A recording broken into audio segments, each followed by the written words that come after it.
Hey, everybody, it is Tuesday, and you know what that means. It is time for the 49ers film review. Today, we're going to take a look at what happened in the 49ers loss to the Atlanta Falcons on Sunday. Tough game for the 49ers on offense. Another poor performance. For the fourth time this season, the 49ers offense has held under 17 points, to 17 points or less. The third time under 17 points. 10 points against Chicago and Denver in the first two road games. They put up 14 in this one in the third road game. It's been a rough go of it for the 49ers offense over the start of this season. Let's go ahead. Let's not waste too much time. Let's get right into what I saw from this game out in Atlanta. Let me take the banners off. We'll bring in the film and we'll get this thing rolling. If you have comments or any questions you want to ask, go ahead and put those in the comments. Just know that I won't be able to check them out until in between each series. We'll go and take a look at it. But let's get this party started right away. 1st and 10, start off the game. Typical 49ers possession here. They're going to start off with their base 21 personnel. You see Atlanta stuffs the box. And this is the 49ers just running their little toss zone that they run. It's really not designed to get to the outside. It's basically just their zone run, except for using a handoff. They use a toss to get it started, try to get a little bit of extra flow over the top. It doesn't work all that great. They pick up 3 yards. Not a bad play. You see it. Boom. And they're going to come right back to that to something similar here on the next play. 2nd and 7, still in 21 personnel. Motion huge check across. The backfield toss to the right. The hole's there. We're going to see this from the backside. There's actually a gap there. If the 49ers had a back that's maybe a little bit quicker, maybe a little bit more explosive. I don't know if they have one on the roster or not. Maybe you guys can help me on that. But, there's an opening here for the running back to get through. Jeff Wilson Jr. isn't able to take advantage of it. Squeezes through for 3. But you see the hole right there? It's open. There's enough for a guy to get through there. Brendel gets pushed back. He's not able to get through it before Brendel gets pushed back into him. Basically gets tackled by the backside of Brendel on that one. Watch it again let's just watch it one more time without me stopping it from the backside. It's really good. This is where you just need a guy with a little bit more quickness to be able to hit that hole because it's there. Just need to get there a little sooner. Here comes the toss. You see the hole right there. He's trying to get to it. Not quite able to get there. 64 gets pushed back into him. Instead of having a nice big gain, you get 3. Sets you up with a third and 3. And this is the first mistake by Garoppolo in the game. We're going to see this one here. He's going to really good protection up front. The Falcons are only sending 8. Excuse me. We're only sending 8. That'd be crazy. No, they're sending 3. Putting 8 in the coverage. There's guys open for Garoppolo. There is somebody open for Garoppolo. He's going to be looking off to his left side on this one. Let's get back to it. Sorry, I went back a little too far on that one when I meant to hit pause. He's going to be looking down here to the left side. You're going to get George Kittle running deep down the left sideline. Yep. And you have 15 open, and this ball's just late to him. I think Garoppolo Garoppolo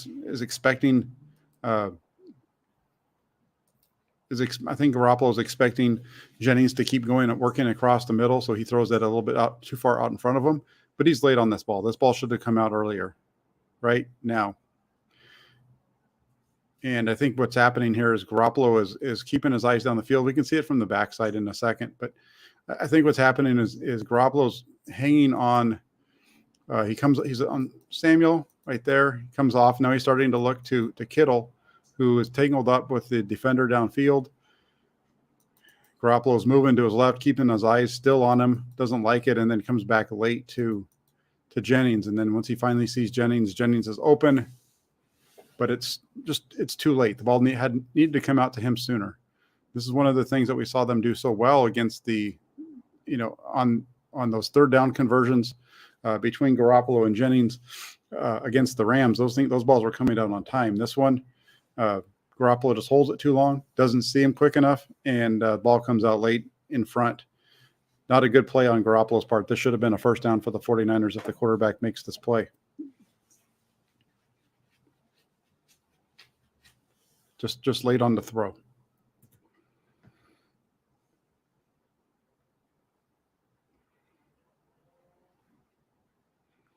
What's up, Dirk? Good to have you on board, Dirk. I haven't seen your name pop up in the chat for a while. Dirk's a member of the Toolbox. Says, "Yep, want a Kittle, or to go deep." That's for sure. Took a little bit too long on that one. On that one, you could have gone to Kittle, I think, but at the same time, that was a little bit more of a shot. It was going to be a little more of a challenge. I think the ball I don't have a problem with the ball going to Jennings on that one. You just got to get the ball out on time. Open up the next possession with a quick throw out here to the right side to Deebo Samuel. Does a nice job breaking free, picks up a few yards after the catch, and that sets up 2nd and 3. Good protection up front, easy throw from Garoppolo on the hitch route out to the right side. And a really nice job by 18 though to escape that and pick up a couple more yards. So you get a nice play by Samuel there. And this is 2nd and 3 right here. Now watch 19. 19 is the man at the end of the line of scrimmage down here at the bottom. He's on the hash mark right here. And watch how this is going to be a run to his side. It's going to be similar to what we saw the 49ers run last week against Carolina for a 41-yard gain. Except for this time, he's stepping it. You've got everybody's blocking down, right? Remember the long run last week against Carolina, everybody was blocking down, and then you had the backside guard pulling along with Juszczyk pulling up into the hole. It's the same thing, except for the back this time is on the left side of the quarterback, so he's got to step across first to get the handoff. Watch, this thing is blocked up really nice by everybody except for the guy whose man makes the tackle, which is 19. Just not a good block here by Deebo Samuel. He misses. He overruns 28, the safety in the box. That's his man to block. He doesn't get him, and his man ends up making the tackle. And this is the difference between going to 1st and 10 and 3rd and 1. If you make the block, if Deebo Samuel makes this block right here, you probably pick up that extra yard, and you're going into this next play. Instead of trying to pick up 3rd and 1, you're probably back into your script at your normal 1st and 10 script that you have already dialed up. You don't get it, and so really what's happening here is Deebo Samuel's missed block on 2nd and 3 leads to 3rd and 1, which leads to a mistake by Jeff Wilson, who fumbles the ball without being hit by a Falcons defender. He's going down, but it's not like it's jarred loose by anybody. He's falling down. He's falling forward, and then when the ball pops out, instead of that being 3rd and 1, though, that should have been 1st and 10. If you block up 2nd and 3 correctly, if your receiver makes the block, that changes the way that this game flows, because the next play isn't a run up the middle with Jeff Wilson Jr. out of 21 personnel or 22 personnel, whichever one it was here, 21. He just runs up the guy's back, starts to fall forward, and drops the ball.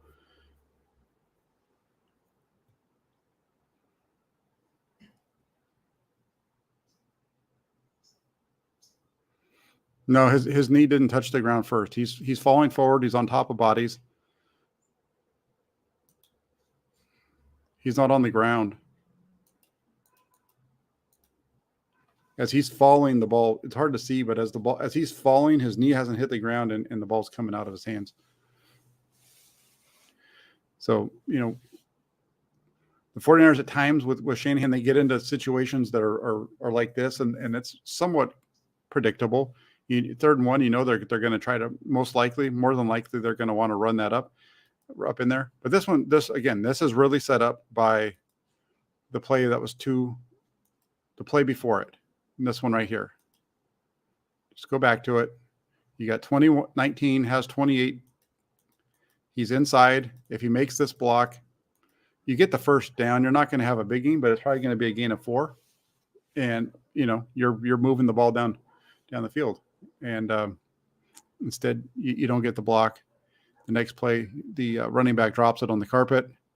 Other team picks it up, scoop and score. And now you're down in the hole 14-0.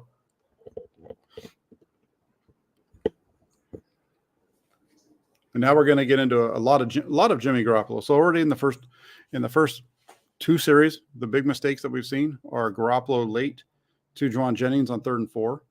You have Deebo Samuel with a missed block on 2nd and 3, and then on 3rd and 1, Jeff Wilson fumbles the ball. So there's 3 execution errors on the first 6 plays of the game.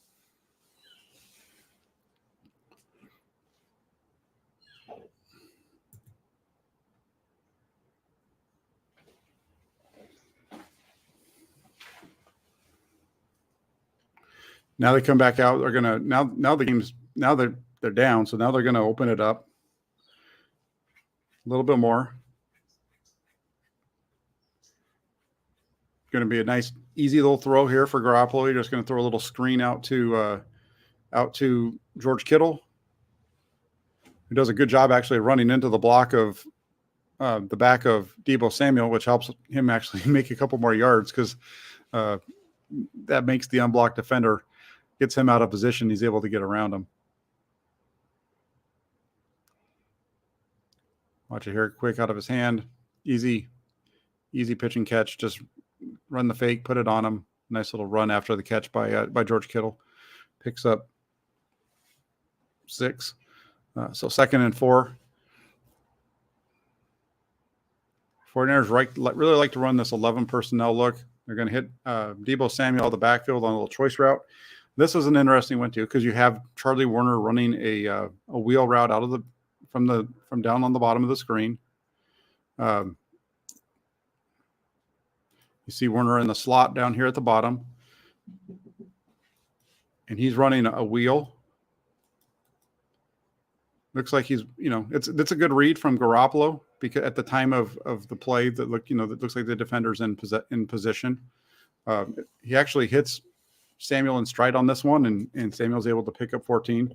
Might have been able to take the deep shot to Warner there. That would have been a little bit more of a risky play.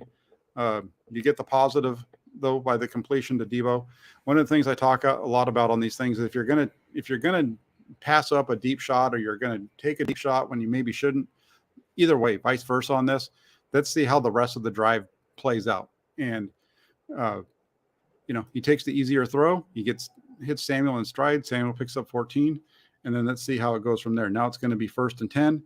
49ers we're into the second quarter. It was a quick quarter. 49ers didn't have very many plays there. They only ran a total of 8 plays in the first quarter. Open it up the second quarter, 1st and 10. It's going to be a completion here from Garoppolo to Brandon Ayuk. Ayuk's down here at the bottom of the screen.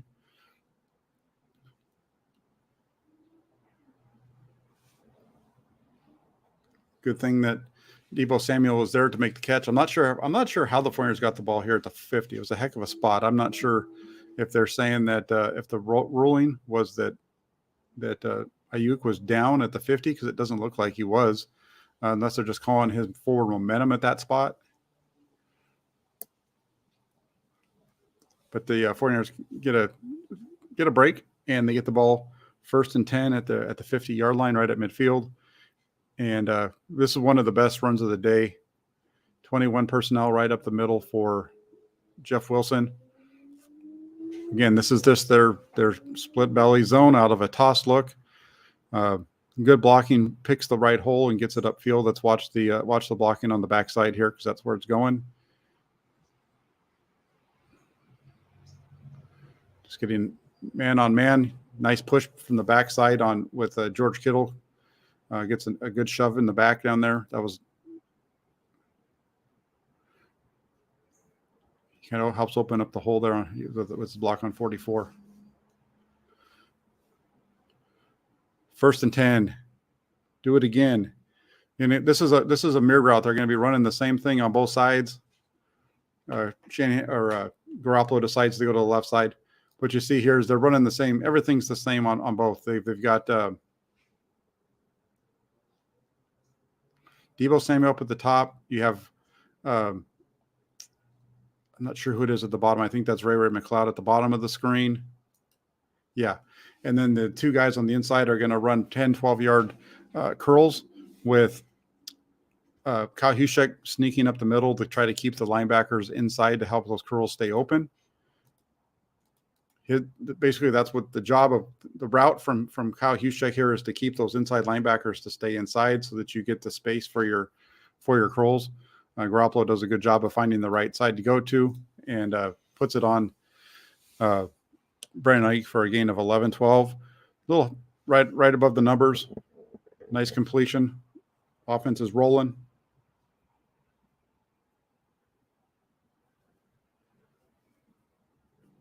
Good pass protection up front. Doing a really good job on Gray Jarrett. A lot of talk about him coming into this game, and we really didn't see much from him. He does affect the game a little bit, but not in a massive way.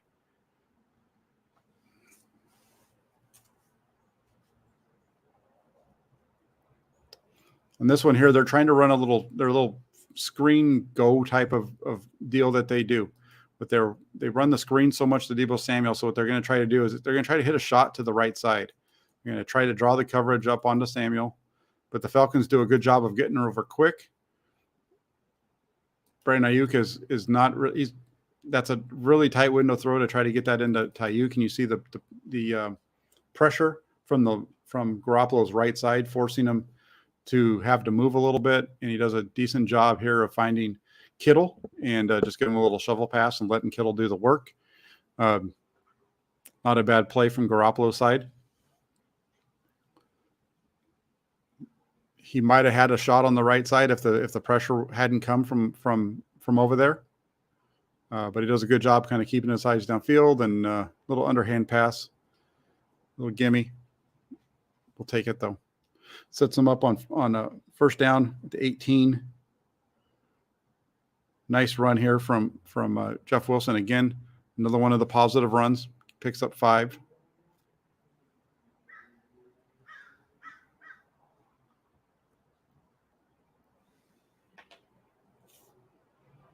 Block down. Just follows Jake Brendel right up the hole for a gain of 5. And then they come out here on 2nd and 5 from the 12. It's going to be you get the motion, and you're going to get a screen to the left to Brandon Ayuk. Watch the guys get down the field. Boom, boom. Both of those offensive linemen get out there. They set the screen, and Ayuk is able just to stroll into the end zone. Easy throw from Garoppolo. Not really much there, but watch the blocking on this screen. Watch the offensive lineman get out and do the work. There you go. You got Jalen Moore and Banks getting out there, both contacting their men almost at the same time, and then you get the third. Brendel's kind of in the way a little bit, and into the end zone goes Ayuk. Really nice play design. Really well executed. Watch the interior of the offensive line here execute their blocks on the screen. Stepping down. There's 1, there's 2, and there's the touchdown.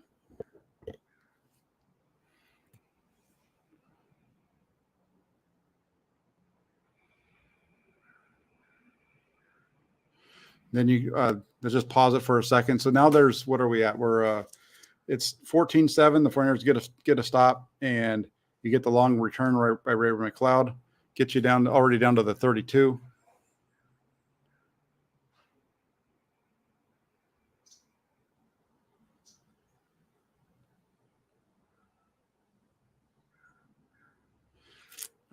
Kia says, Jack, watching their defense, it looks like they scouted Kyle's plays, and looks like just like they knew his tendencies and didn't overreact and waited till where the ball went before they moved.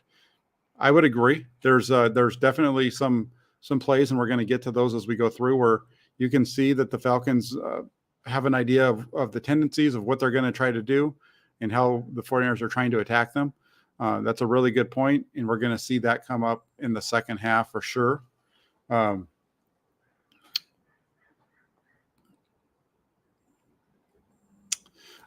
Sentinel says Jimmy gets the ball out fast, which is something you've complimented him on, I believe, but he does so at the expense of deep passes, which causes him to get happy feet out of fear of a sack. Well, for me, when I'm talking about I don't necessarily want him to get the ball out quick, meaning, within, let's say 2.3 4 seconds or something like that. When I'm complimenting him on his quick release, I'm talking about the time that it takes from him to get from here to the ball out of his hand. That's so for me, when I compliment on his quick release, that's what I'm complimenting him on. But also, like you said, that does come at the expense of the deep ball, because I think that's part of Garoppolo's ability to get the ball from here out of his hand quickly is that he doesn't really use his legs. He doesn't really drive with his legs on a lot of his throws. So that's why we see him struggle. He doesn't have the best mechanics when it comes to for throwing the ball deep, because in order to drive those balls deep, even whether it's a deep shot down the middle or even just a deep out, you really need to be utilizing your lower half. And the way that Garoppolo's throwing motion is set up, he doesn't really use his lower half to generate power. It's all coming out of his waist and above in the way that he whips himself around. So that's a good call, Sam. We'll get into some of that as well as we get into the throughout this game. So, and like Bobby says, really quick, the Sentinel, did you watch the last game? He threw deep 3 times. Well, he threw deep more than 3 times, and we're going to show it. And so some of the things that the Sentinel's talking about show up on film. So that's why, I'm not, I don't disagree with him, because nobody is ever, at least I'm never going to argue with you that Jimmy Garoppolo is a good deep ball thrower. Now, he threw some good deep balls in this game, but he's not a good deep ball thrower. 49ers come out, open up the drive right after the long punt with go right back to what just worked, right? They just ran a screen for a touchdown. They come right back to the screen game, this time an inside screen to George Kittle, who does a nice job of picking up 7, decent blocks up in front of him. Watch the offensive line do their work, because they're the ones that have got to get out there. McGlinchey gets into his guy. They run around him. 2nd and 3. They're going to come right back. They're going to run the screen again. 21 personnel. This is going to be a screen out to the right to Juice. I believe it's going to be out of play action. So just kind of the same thing they did that they've been doing. I like this stuff. I would love to see number 44 with the ball in his hands a lot more than we see it. I think he's way underutilized. He is the 40. He should be getting the ball more than he does. The ball, I don't understand the lack of utilization for a guy like Juszczyk, who can do the things that he does as well as he does them. It's not an overly difficult play, but when executed like that, it's a nice, well-designed, well-executed play. Next pickup of 10, that sets you up. And now you're going to go back to the running game here with Tevin Coleman, who misses the hole and only picks up 1 as a result. Needs to get this thing more inside. He bounces this thing outside, 1 hole over from where it should be. I'll pause it here.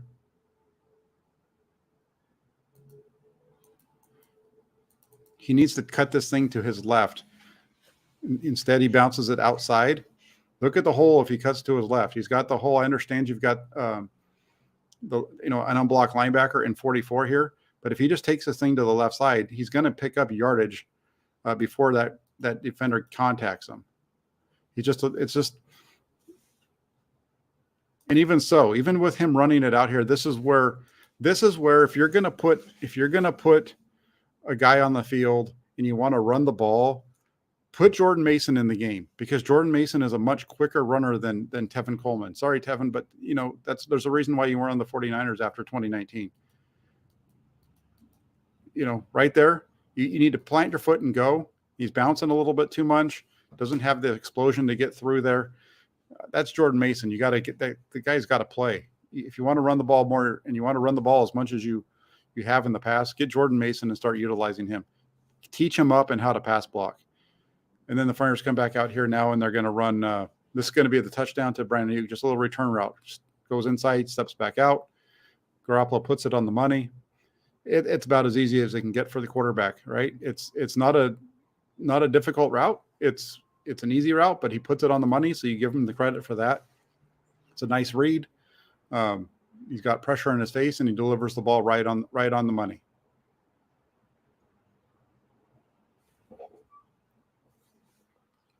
And now the game's tied at 14.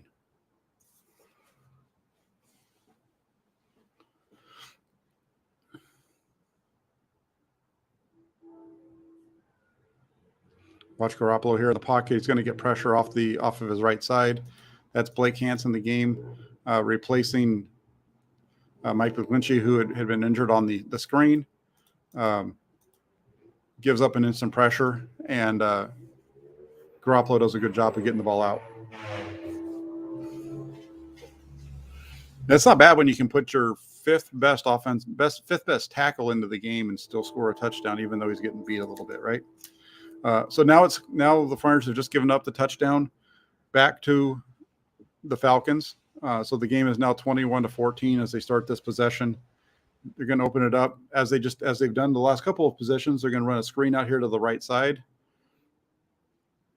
and they're going to throw it out here. Nice little pitch and catch to Jennings. Get him started. Get it rolling. Watch McGlinchey and Brunskill get down the field. One block. They don't really ever get to the second one, but a nice 9-yard gain to open it up.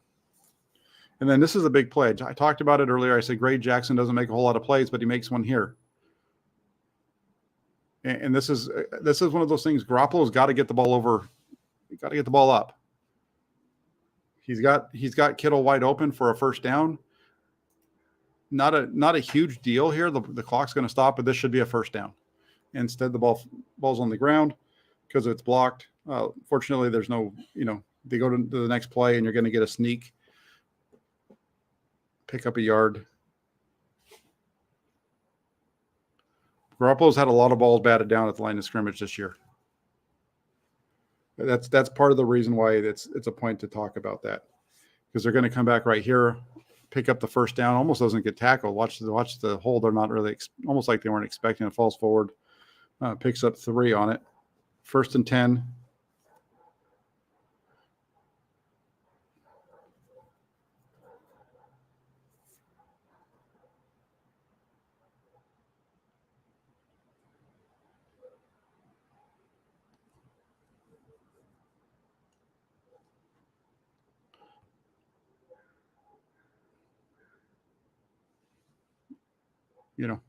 Just a little completion underneath to Huschek. It's 1st and 10 here.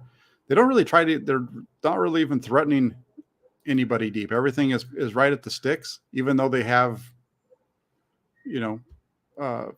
60 plus yards to go to get to, at least 30 yards that they've got to get get into field goal range. And there's nothing to threaten the defense down the field. There's no routes that are running past. They're all running to the sticks. Nobody's really trying to take anybody deep on the offensive side. Garoppolo with the check down.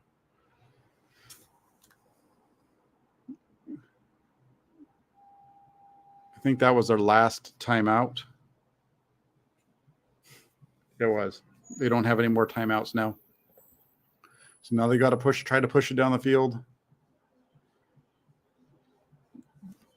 Garoppolo gets sacked. Ball comes out. They call a hold on down here on the bottom of the screen. You see George Kittle get tackled, but there's nobody open down the field. You've got Brandon Ayuk running what looks like it's supposed to be a post out, pretty well covered over there on the top of the screen, and then the deeper routes covered well too. Nobody open on that one. 49ers get a break on the holding call, but the problem here is now you're at the end of the half. You have no timeouts, and you have a quarterback that can't reach the end zone anyway. So your only option, you got 9 seconds. So, there's time to run a couple of plays. But so what you've got to do is you've got to get out of bounds. Like, you can't do anything over the middle. Falcons know that. So look at the way they line up. They line up with 2 men rushing, 3 across at linebacker level, and then they just kind of fan out around, at the top of the screen. You can see them sitting there. Both those guys at the top of the screen defending the boundary. Down here at the bottom of the screen, the 3rd level defender right there at the 40 is outside of the deepest wide receiver of the 49ers. And then you have the next guy guarding the sidelines, and you have the 2 deep guys. So there's not a whole lot there. You're going to watch this roll through, and Brandon Ayuk's wide open over the middle of the field, but there's no timeout. So it does you no good to throw the ball to Ayuk here. You've got to throw the ball down the field to somebody, and the only guy running a deep route other than Ayuk is Deebo Samuel. Garoppolo is going to take the shot to him and ends up getting picked off by the guy who was playing down along the sideline there. And that ends the first half, and that's Garoppolo's first interception since Denver. Basically a Hail Mary ball, hoping that you can beat them and get the completion, get out of bounds, kick the field goal. And the Falcons go in at the half, up by 7, 21-14. Again, Ayuk's open on this one, but there's nowhere to. There's no reason to throw it to him. I mean, unless you want to just pad the stats, because you're not going to get the ball to him over the middle, get up and spike the ball, and do all that within 4 seconds. It's just not possible with the big guys that you've got. So that ends the half. It's 21-14. Just kind of looking through the mistakes. You have Jeff Wilson Jr. a little slow on that second down run in the first possession. You have Garoppolo late to Jennings on the 3rd and 4. You have 2nd and 3, and Deebo Samuel misses the block. So instead of picking up the first down, you're now stuck in 3rd and 1. Most of the stuff after that isn't too bad. You're able to get down. You get the screen on the touchdown. You get the screen on the return route by Ayuk. You get the tipped ball, though, right there at the end of the half. It kind of slows that possession down. Now we get into the part of the game where it's really, we talked about this earlier. Garoppolo with the deep shots, Garoppolo going down. Can Garoppolo can he stretch the defense? Can you stretch this defense vertically? And you're right, Teradome. Ayuk was wide open on it, but like I said, there was no timeouts. So you throw the ball down there, that's good. It's going to be Ayuk on 3 safeties or 2 safeties down the middle of the field. I'm okay with them taking the shot where they did.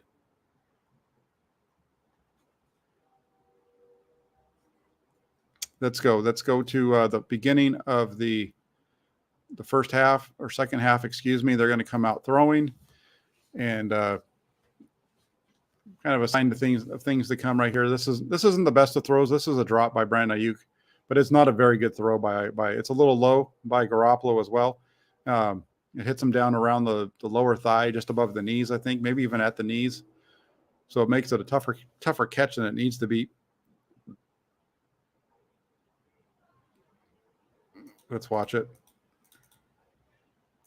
A little out in front of him. That's a ball that Ayuk gets both of his hands on. He should have come up with that. It's a bad throw by Garoppolo. Don't get me wrong. It's not like it's on the money. Didn't put it on his chest, and that's where you want it to be, right? You want this throw from Garoppolo instead of being out in front of Ayuk where it is. You want it to be on his chest, like up against him, to help him. With that defender on his back. It's a little low. Should have been caught. Now you come to 2nd and 10. I got it. It's going to be play action. And Garoppolo gets hit as he throws. And as Ray McCloud is running deep down the middle of the field, he loses his balance, and you see his left arm. He becomes a windmill. Instead of just being able to run through it. Incompletion. Another one. This is as good of a deep ball as you're going to get from Jimmy Garoppolo. My question is, why are you throwing this ball to Ray McCloud? Why not throw this ball to Deebo Samuel, or maybe even Danny Gray? But let's don't get to Danny Gray. He's not playing in this game. Why? This is the second play of the second half, and Deebo Samuel isn't on the field. Why? You're paying Deebo Samuel receiver, top of the market wide receiver money, and it's 2nd and 10, and you're going to take a deep shot to the guy playing his position, but he's standing on the sideline instead. I don't know. I don't get it. There's a reason why Ray McCloud was primarily, his yards per target and everything in Pittsburgh was very low. Some of it I know was their offense, but why are we doing this? It's a fine throw by Garoppolo. Garoppolo can't anticipate McLeod tripping over himself. So I don't blame him. Ball hits him in the hands and he drops it. But Deebo Samuel needs to be the guy that's out there getting this. That's got to be Deebo Samuel. And then you come back from that, and here it is. You're compounding mistake after mistake. You have your first down play, you throw it a little low, and it's dropped. Your second down play, you take a deep shot to Ray McLeod without Deebo Samuel on the field. Now you come back here and it's 3rd and 10. Okay, now what are you going to do? Are you? And Garoppolo's looking to his left. He has, I don't know why this ball doesn't go to Deebo Samuel, who is wide open with nothing in front of him. But Garoppolo doesn't throw it to him and instead checks it down to Kyle Juszczyk for a gain of 5. But this should have been a first down. Again, this is mistake after mistake after mistake on offense. It's, so you throw a really nice pass on 2nd and 10 that gets dropped.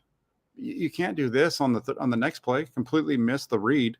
The read here is he's looking to the left side. He doesn't take Kittle down the middle. If he actually has Kittle, if he wants to take the shot over the top, you can take that shot. Kittle's behind the safety. If you want to throw that ball, throw it to him over the middle, away from the safety, the DB coming over there. You can throw the deep ball to Kittle. He chooses not to do that. So instead, his eyes should come back down to what he has underneath, and he never really does that. Starts to move, gets himself into trouble, and then gets the ball out. But he has Deebo Samuel wide open for first down. Passes it up, misses it, and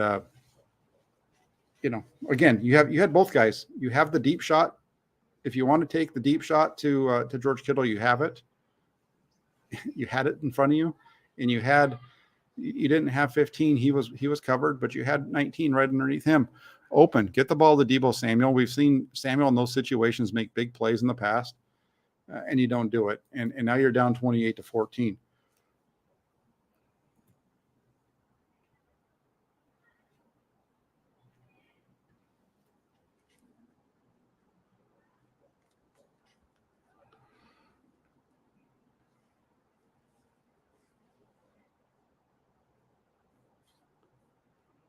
Let's see what. No, at this point, I don't think that Shanahan's pressing on his play calling. They had a plan. They came out, and he had the first 3 plays of the possession. He's got them all open. He's got Ayuk open. He's got McLeod open, and he's got Samuel open. He has even had on the 3rd down play, even had George Kittle open. My only gripe on this when it comes to Kyle Shanahan is, why are you throwing that deep ball to Ray McLeod instead of Deebo Samuel or the guy that you used a third round draft pick on in the draft this year, Danny Gray? Why are you not using the guy that you got that was supposed to be your deep threat, or the guy that you're paying to be as one of the highest paid wide receivers in the league? Why aren't those guys the guys that are getting the ball? That's my only gripe with Kyle Shanahan on this one right here. I do complain about his play calling a little bit in this game because I think they should have ran it a little bit more, and they're going to go there right now. They come out in their 20. They're actually in 11 personnel on this play. They only have 1 running back in the game, and that is the rookie Ty Davis Price. He actually lines up as the fullback. He motions into the fullback spot, and he just lays out this linebacker. Boom. Really nice block and a nice cut by Deebo Samuel. But that's a really nice play. The one snap that TDP got in this game right here, motions into the backfield, sticks the linebacker on the edge. Bam. And a really nice run up the middle. Let's show some physicality. You get a nice gain of 7 on first down.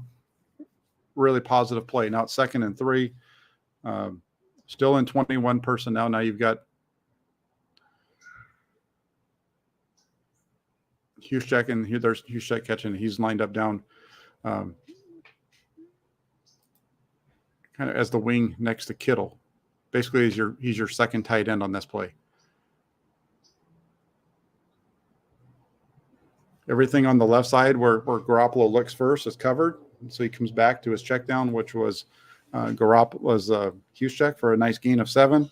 Picks up the first down, 1st and 10 at the 39. Boom. You see him. You can see him work his way. You can see him looking left, looks middle, and then comes all the way across. You can see it on that one. Good play by Garoppolo there. Sets up 1st and 10. You're still down by 14. It's going to be 14 the whole way through here. This is a play we saw them run a lot last year with Deebo Samuel in the backfield, where you bring Jeff Wilson Jr. across basically as your lead blocker. Then you run the sweep up behind him. Not a bad play. Picks up 5. 2nd and 5 to set up 2nd and 5 for you.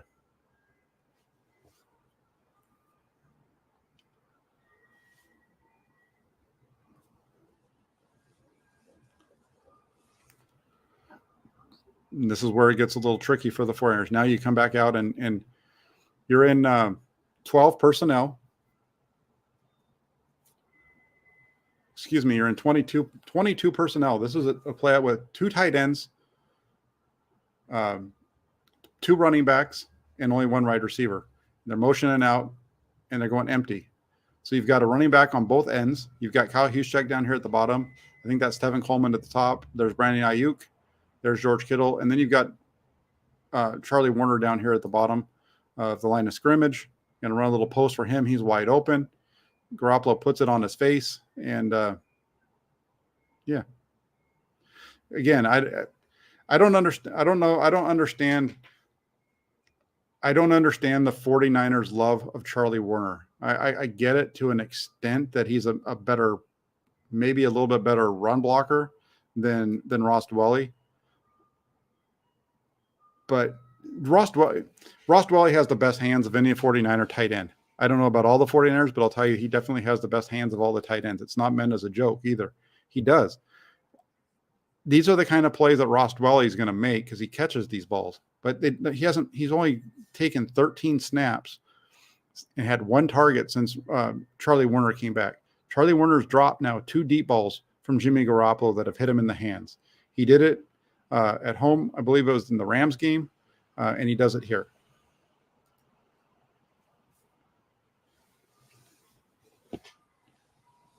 You know, it's that drop from Warner is very reminiscent of what we saw from George Kittle in the playoff game in the playoff game out in Green Bay. Just right on the money. The only thing that I'll say here, Ross Dwelley, or you're either using Ross Dwelley or you use a guy like Kyle Juszczyk to be this guy that's doing this. Stop throwing deep balls to guys that are your 5th best wide receiver and your 2nd tight end, but he's really your 3rd best receiving tight end. There's a reason why your offense continues to fail and not score points. And it's because part of it is because you're trying to get the ball downfield to guys that aren't very good. And then this is a bad throw by, again, mistakes by the receivers on the drops. And then you have a play right here where it's 3rd and 5 and Garoppolo with a miss. They're going to have pressure off the right side. The guy's unblocked, but he has Jeff Wilson on the choice route out of the backfield for a 1st down, and it's a bad pass. So again, it's compounding things. It's you got the missed drops, the drops on the big shots, which everybody's focusing on, but you still have a chance for the 2nd possession in a row to pick up 3rd down, and your quarterback puts the ball in the ground. So is it just the guys outside of Jimmy Garoppolo? No. And I understand Garoppolo has a really good stat line in this game.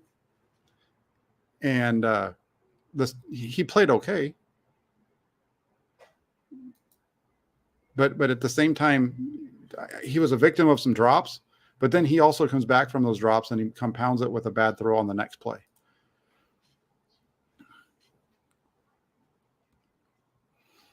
Not a bad one there. They're trying to take a deep shot. Everything's covered down the field. He checks it down to Samuel for a gain of 6 to open up the next possession. There were 11 personnel there with motion and Juszczyk out. They're trying to take the deep shot. Nothing's there.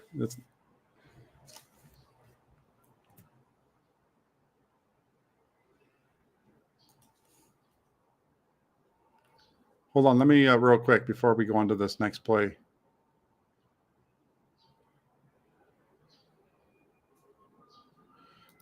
You got Corey Soto says, if the Niners continue to struggle through next year, do you think Lance outlasts Kyle in San Francisco? Probably, possibly. I think what you see is, I think that Shanahan's going to be here for at least next year for one full season with Trey Lance. But if things fall apart next year too, and Trey Lance struggles, and the Flyers offense struggles, and nothing really is turned around from what you see right now, I do think that it could be Kyle Shanahan's last year in San Francisco next year. Remember, the York family has fired coaches who have taken them to the playoffs. They fired coaches after playoff seasons. They fired Steve Mariucci after back-to-back playoff runs. I don't know about playoff runs, but back-to-back playoff seasons. Then they fire Steve Mariucci. They bring in, they go through a long stretch of coaches who aren't good. They finally hit on Jim Harbaugh. They go to two NFC Championship games and a Super Bowl before having an 8-8 year, before trying to trade Jim Harbaugh prior to the 2014 season. And Harbaugh in 4 seasons, his worst year is his last one at 8-8 when the team had tried to trade him before the season started. So I don't put it past them to get rid of Kyle Shanahan after next year if this doesn't turn around. And I don't think it's so much as, if you get rid of Kyle Shanahan, you're bringing back the Dennis Erickson. I mean,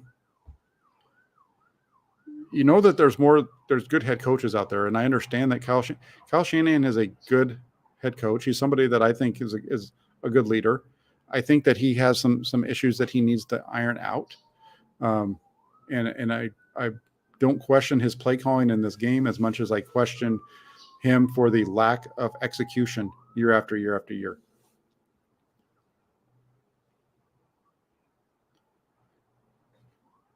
I know you don't want to bring Bobby. I know you don't want to bring back Erickson, but I'm saying in terms of what you said there is something that a lot of 49er fans have mentioned, which is you can't get rid of Harbaugh or you can't get rid of Kyle Shanahan because who are you going to bring in? If it's not, who are you going to bring in? Who are you going to bring that's better?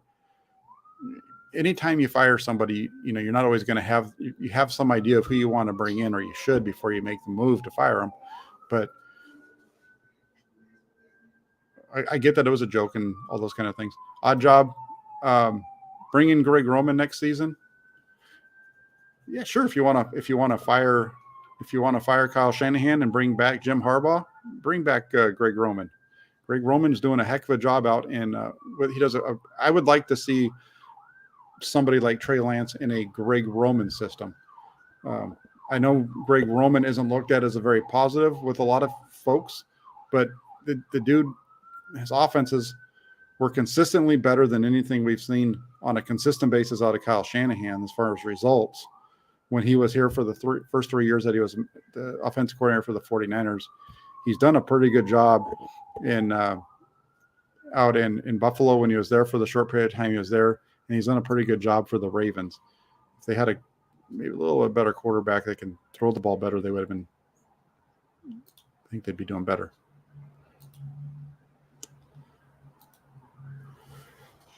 And then this is the drive that really after this one, you start to question kind of what's going on. They're trying to hit again. That's the play earlier. They're trying to hit the deep. They're trying to go deep. They check it down underneath. That one's goes underneath to Ayuk. They're looking deep again. It's just not there, and so you get the check down to Ayuk for moves the sticks. Gain of 8. Then you get the one explosive run of the day from Tevin Coleman, who ran the ball 4 times for 3 total yards. And he's going to pick up 4 here on this run up the middle. And that's about as explosive as it gets when you run the ball with 28.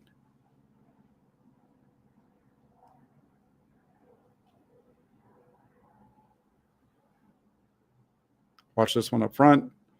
Some good blocking. Again, he runs it, take that thing, bounce that thing a little bit and follow your blockers.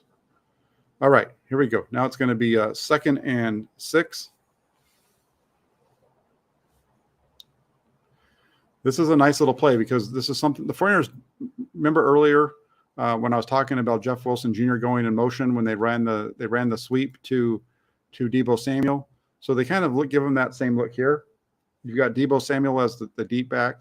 Jeff Wilson Jr. is lined up or just Tevin Coleman. You bring him in motion, you fake the toss, and then you come back the other way. So you're trying to kind of give him that same look of the motion with a sweep to Deebo Samuel, kind of trying to draw the defense over. That Falcons defender on the backside does a good job of getting a hand on Ayuk as he goes by. Number 44, just kind of that little nudge just slows him down just a little bit. And so they're able to hold them to a gain of only 5 on 2nd and 6. 3rd and short, right before the end of the quarter, and you're going to get Grady Jarrett to jump.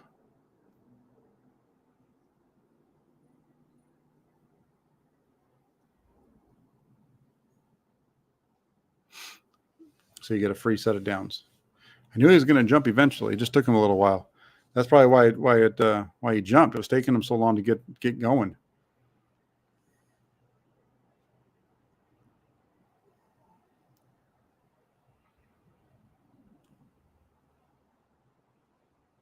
I agree with you here, Corey. 49ers are 3-3 against some of the lower level teams that they're going to face this year. There is some just criticism. I understand the 49ers are in first place. I also understand that, right now they're the 4th seed in the NFC. But you look at their schedule ahead, and they've got Kansas City coming up. If they can beat Kansas City, then then all of this negativity goes away, and everybody gets happy again. Because then I think you look at that and you say, okay, they're going to be, they're 4-3, and a lot of people are probably saying you're going to be 5-3 after going into LA. I look at this as a situation where the 49ers match up really well with the Rams. We saw how they dominate already. I think the 49ers can be 4-4 at worst heading into the bye. But the negative comments right now about Kyle Shanahan and where this offense are after the first 6 weeks of the season, I think are accurate. And then, we talked earlier about the deep balls and there was, the Jimmy Garoppolo, hitting some, and then you come back and here you go. It's 1st and 10, or not 1st and 10, excuse me. It's 1st and 10, opening play of the fourth quarter, and you take a deep shot down the middle to Brandon Ayuk off of play action. And this is a Jimmy special in that the ball just hangs. He tries to hit him down the middle of the field. The ball looks, we talk about wobble a lot with Trey Lance. Now, this thing just wobbling like somebody shot it halfway through the air. And Garoppolo doesn't have the arm. He doesn't have the consistent arm to throw the deep ball. He doesn't have the arm strength to throw it consistently. And so we see stuff like this. There's nobody out there. It's the decision of where he's throwing the ball is fine. But you've got to put this ball, if you're Jimmy Garoppolo, you need to put this over between the 10 and the hash, and you need to allow for Brandon Ayuk to continue running away from the DB.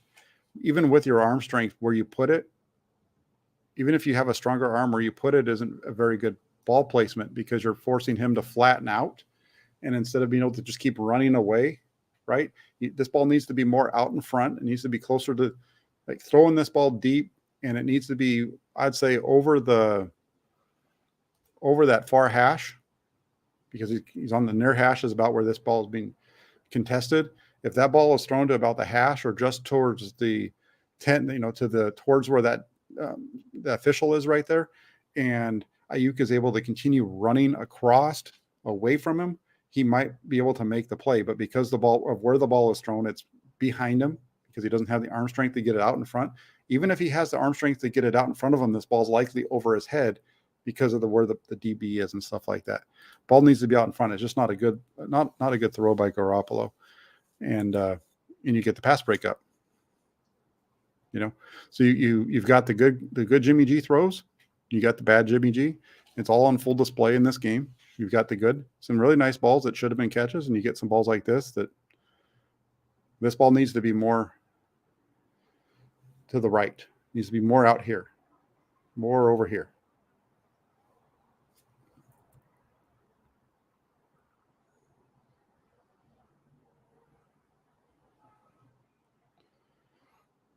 And then you come back from that, and then it's mistakes after mistake after mistake, and then you come back here, and this is a play where there's not a whole lot of options. You're only, it's a 2-man route. You have Willie Snead down here at the bottom of the screen, who was active. That's Willie Snead down here at the bottom, and he's going to run the deep corner route. And then you've got Deebo Samuel up at the top, who's going to run the over route from the top side. Garoppolo with play action, and then he sets his feet. He's looking deep to the corner for Snead. First, when he first hits his back foot, it's not there in his eyes, so he decides to come up back underneath. DB is right there to knock the ball away. A couple of things we heard. There was somebody in the comment section earlier who was talking about how the Falcons just seemed to know where the ball was going to go. Watch this one, and watch here on the backside. Watch 34. He's the cornerback that's going to make the play. He's telling the safety, he's going to you. He's going to you. And so his eyes leave Snead, because he can see both guys over there. He can see Deebo Samuel through Willie Snead. And he's telling the safety right now, hey, you've got him. He's need your help. And now he sees the underneath the over route coming from Deebo Samuel. So he breaks down. He leaves the receiver for the safety to get there. Garoppolo tries to throw it, and it's perfectly played, perfectly played by the Atlanta defense. Now think about this for a second. I mean, this, again, we were talking about it on the deep shot to Brandon Ayuk. Snead's open. Snead's open. Garoppolo, from Garoppolo's point of view, though, he doesn't see that 34 has stopped. He sees that 30. I think he sees 34 as dropping into the zone where Snead's going to go. Right. That's why it's easier for us to see that from this angle than it is from on the field. But he's got Snead. Snead is the right place, and partly the way that that this wasn't a bad read is watch Kyle Shanahan here on the sideline. He's not happy with the fact that it was interception. He's doing this, but I don't think that Kyle Shanahan feels like it's a bad read. And I don't know. I've seen it mentioned that he's late on this throw. I don't know how he gets this ball out any quicker. He's trying to hold the safety in the backside corner because he wants to hit this. The 49ers usually will hit this over route between the numbers and the hash, right where this ball goes. That's the location where this ball goes, is where this on this throw is where they try to hit this most of the time. It's just perfectly played by the Falcons. It's a bad throw by Garoppolo, and that Garoppolo, you'd like to see maybe Garoppolo take the chance over the top, but I don't, unless he just plants his foot, and unless he had just planted his foot and gone directly to the over route without looking to anybody else. If he had just gone up to the line of scrimmage and said, I'm going to plant my foot, I'm going to turn around, and I'm going to fire this thing to Deebo, the ball would have had to come out right now. Instead, he takes the step. He's looking at the corner, and they make the play. But that's good defense by the Falcons because they know where the ball's going to go.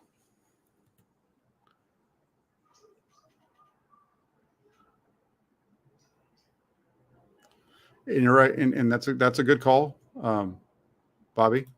If that ball's a little bit, you're saying that the throw was a shade high. If it was a few inches lower, probably doesn't get picked. I think you're right, because if that ball's just a little bit lower, instead of it being tipped into the air, it probably gets hit and just goes to the ground. Right? That's so. Yeah, ball's a little high. Other than that, I think it's really good defense from the Falcons. Garoppolo could have taken the deep corner route, but again, you got to put yourself in their vision from the end zone, looking at that guy. It's hard to see if he's dropping or not.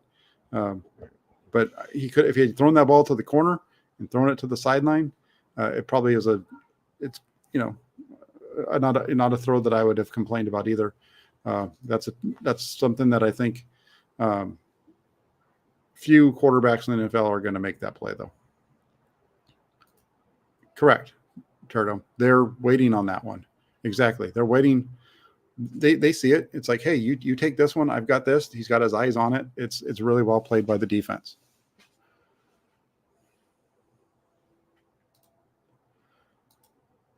And now we get to the never-ending drive. And I've heard a lot of talk about this possession as well. Disagree with the fact that they were trying not, that they weren't showing a sense of urgency. Remember, there's over 10 minutes left to go in the game at this point. They come out of their own end zone with a completion to Kittle for 9.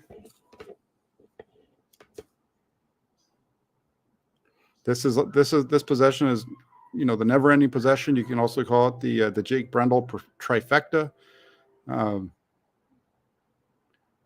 Lack of urgency, I disagree with, though. So they get the nice little completion out to Kittle for 9. So that gets them out of their own end zone. At least they didn't get a safety pick 6 on this one. Run the ball, pick up the first down. If you're the 49ers at this point, obviously it's a 2-possession game. You've got to score. It's a 2-score game. That's what you've got to do. Pick up the first down. 1st and 10. Clock rolling. You're going to come out in your 21 personnel, and you're going to run a screen out to George Kittle again.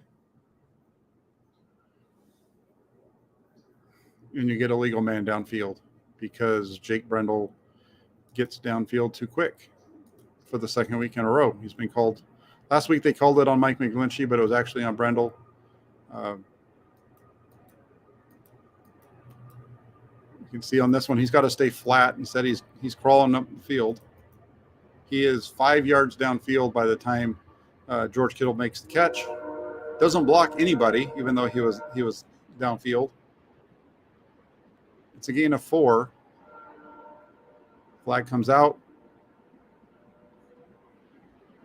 This is why a lot of times on screens you see the linemen touching each other, like hip to hip kind of thing, like just trying to make sure they're next to each other. That's a tough one. Just too far downfield, and so you've just lost 30 over 30 seconds right there on that play, because from the time the ball was snapped and now the clock's running again. So all those, you picked up yardage on that first play, but now you've lost it all. Get a little completion to Brandon Ayuk, who picks up 11.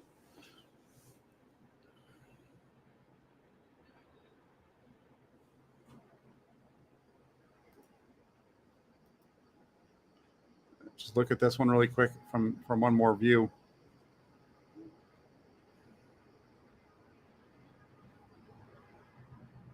And looking at it, looks like he went to the right guy. And look at there's anybody open further down the field. So the underneath route to Ayuk was the right spot to go.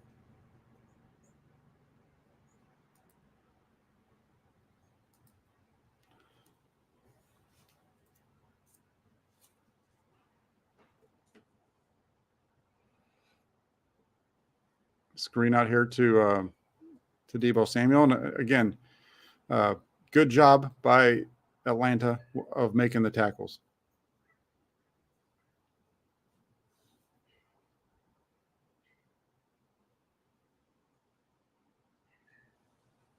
Not a really good block by Aaron Banks on this one, though. Banks gets a lot of credit for his pass protection, his lack of sacks, and all those types of things, which is pretty good. But he misses the block here, and it leads to a tackle. And so instead of getting a bigger gain, you end up again 3rd and short, because you can't pick up, on 2nd and 4, you can only pick up 3 yards because you missed the block. So now you got 3rd down, 8 minutes to play, the clock's rolling. You got your 3 timeouts, but you're going to sneak it. Eventually, there you go. There's your sneak.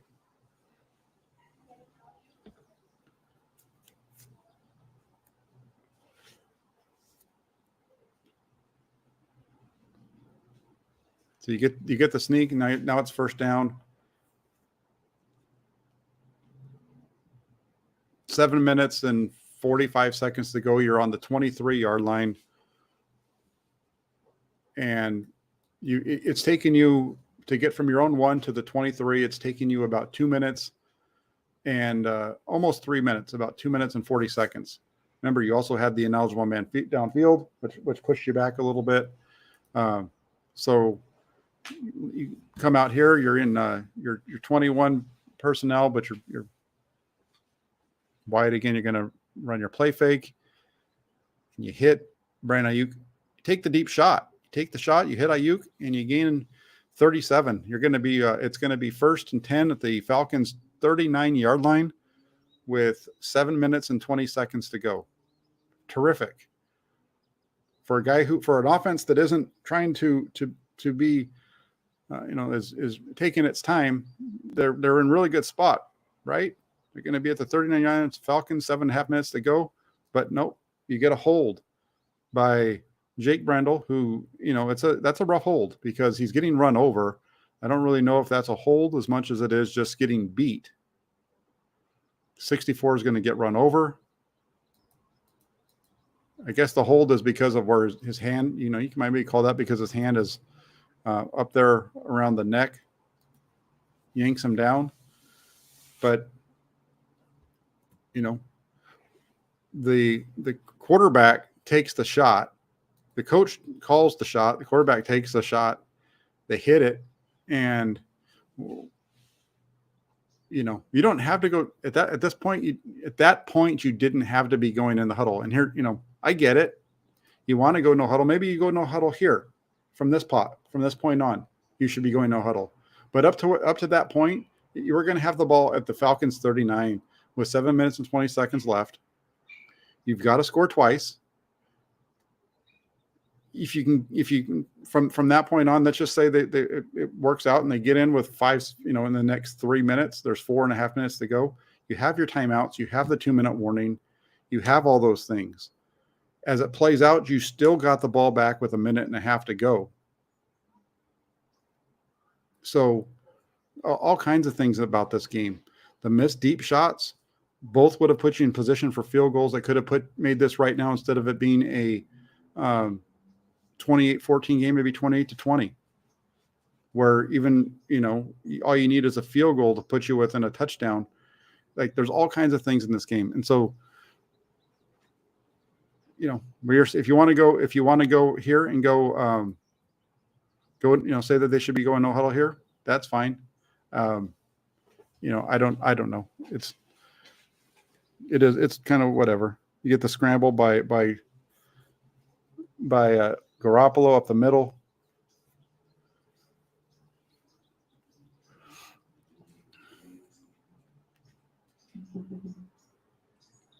Jimmy Wheels it is. Picks up 6. So now on 2nd and 14, they're going to go over the middle to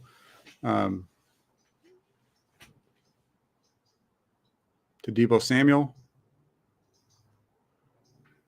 Nice second location read. Nice run by Samuel after the catch.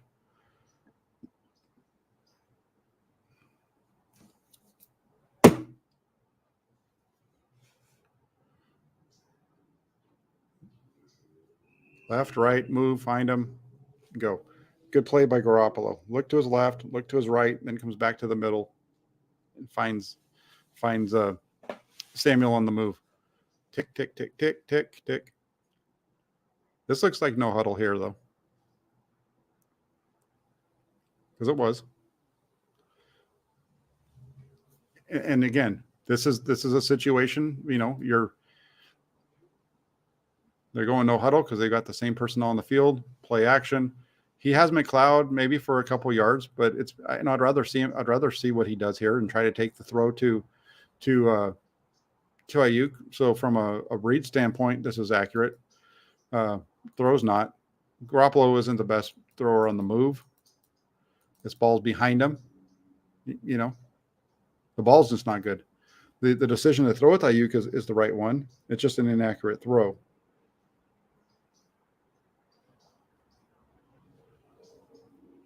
So they're in the no huddle here. Play action, boot.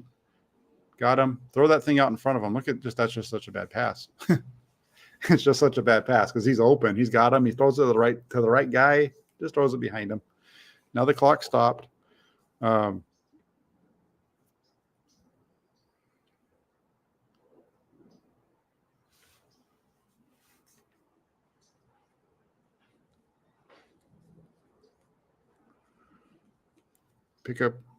Lose a couple yards on the draw play to 28. Who again, I don't really know why he's in the game.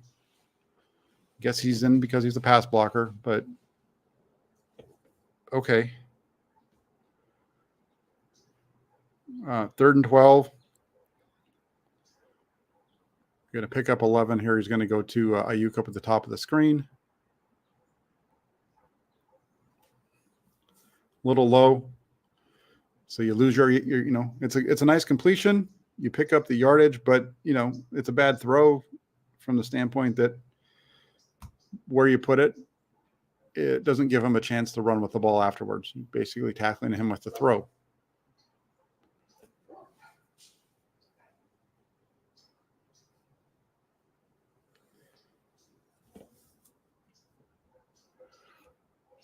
And we get a penalty on Brendel again. This time it's an illegal snap because he moves the ball before he snaps it. Kind of double clutches it. That's his 3rd penalty of the possession. 49ers actually get 100 yards of offense on this drive. They start off on their 99. They picked up 100 yards of offense.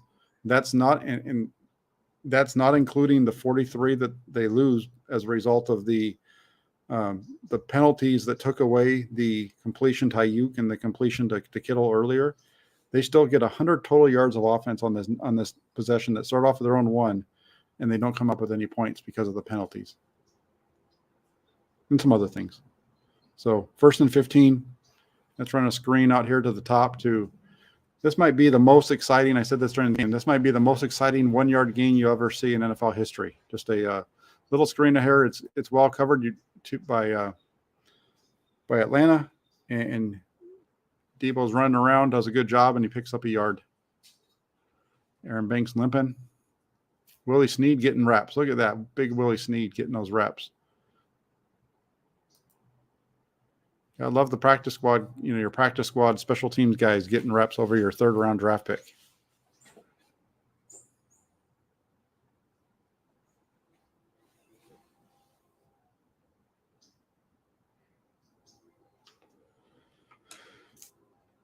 All right, so 2nd and 14. Clock is stopped because I'm not sure why. Injury or something on one of those guys out there.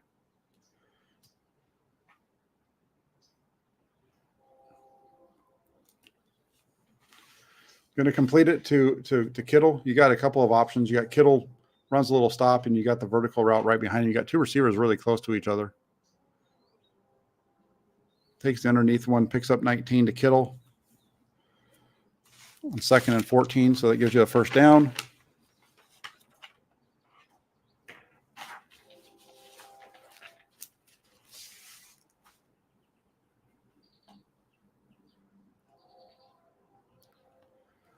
And this is where, again, you had the drops earlier. You can't guarantee that those were going to be touchdown possessions. But if those balls aren't dropped, the 49ers probably kick field goals right there. And you're looking at this as being a 28-20 game at this point. And in field goal position to make it 28-23. So it's 2nd and 1. Or 1st and 10, excuse me. Nice easy underneath throw to Juwan Jennings.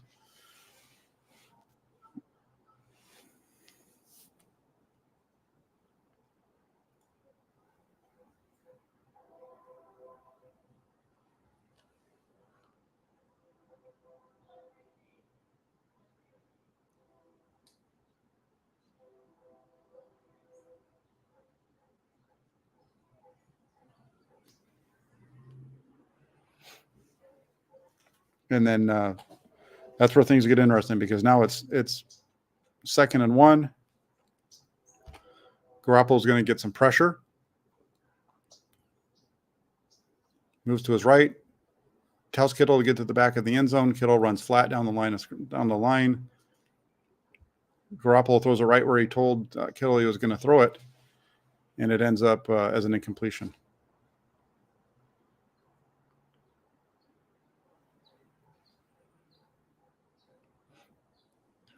Now you're stuck with 3rd and 1. I've seen some people say that they should have run a quarterback sneak. That'd be fine. Yeah, go ahead and run the quarterback sneak right here. Pick up the first down. You still got all your timeouts, to play with. But really, the 49ers are trying to keep those timeouts for later. You can see Atlanta thinks that you're going to get the run the sneak there. It doesn't work. You run the toss to the outside instead. Yeah, run the quarterback sneak. If you're going to run it, might as well run the sneak and pick it up instead of running the toss. Especially with this guy. Why are you running the toss with Tevin Coleman? Really? I mean, you guys watch this guy in practice every day. Why are you doing this? You watch the same film all of us are watching.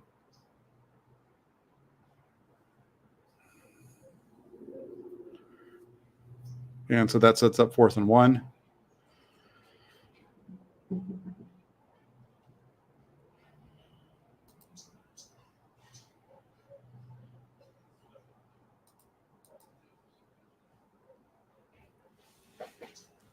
Saving the timeouts so that if you score, they're saving their timeouts here because if you score, still get those 3. You still got basically 4 timeouts between the 3 that you have plus the 2-minute warning. So you don't call the timeout, but if you're going to run the toss, you might as well just run the quarterback sneak right there.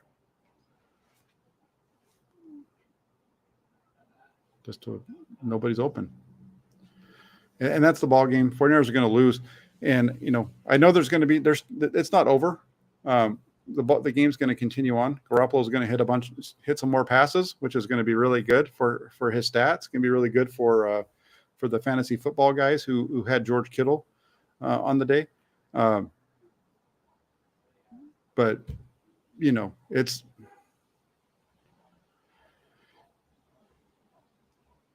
it's a rough one. You watch this game, and the general takeaways that you see from this game were that Garoppolo it's a bad game. It's a bad call on. It's a poorly called game by Kyle Shanahan. I disagree with that. You have multiple times throughout where you have execution issues. You have 3rd and 4 on the first drive. The quarterback's late. It's an incompletion. 2nd and 3 on the second drive.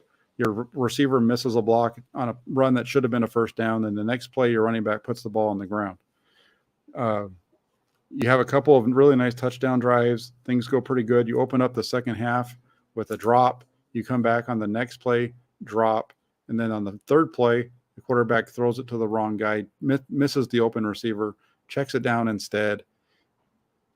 Then you go into the next possession where you get another drop and all these kind of things. And I said this yesterday on my channel. If you've watched the show or not, I'm not sure. But really what this comes down to, I don't have a problem with Kyle Shanahan's play calling, but I do question his use of his personnel. On the deep throw to Raven McLeod, why is that not either Deebo Samuel, who was standing on the sidelines on that play, or Danny Gray, who you drafted to be a guy that was supposed to take the top off the defense? On the throw to down the middle, why are you throwing to Charlie Warner, who has already shown that he doesn't have good hands, who dropped the deep ball for you a couple of weeks ago? I believe it was against the in the Rams game. Why do you continue to go to these guys? And Ross Dwelly, again, he's not a great run after catch guy, but that's somebody who you should be utilizing on that play that you had the drop from Warner. I don't care if he doesn't catch another yard. Catch the ball. That's what you need to do. And you would have had a 20-yard gain down the middle of the field. You would have been in position to, all those things change because you could have been up 20, you could have been down 28-23 and had the ball back with another minute and a half, just like you said. So remember Kyle Shanahan after the game when he was asked about, why they weren't in hurry up was, well, we need to score there and then we need to get the ball back and we need to score again. Everything that he said happened. They didn't score though, right? If it was a field goal, they score, they make the stop, they get the ball back, and they might have one timeout left right there for their offense. They'd still have to score a touchdown. It's still a long shot, but it's not a 28-14 game.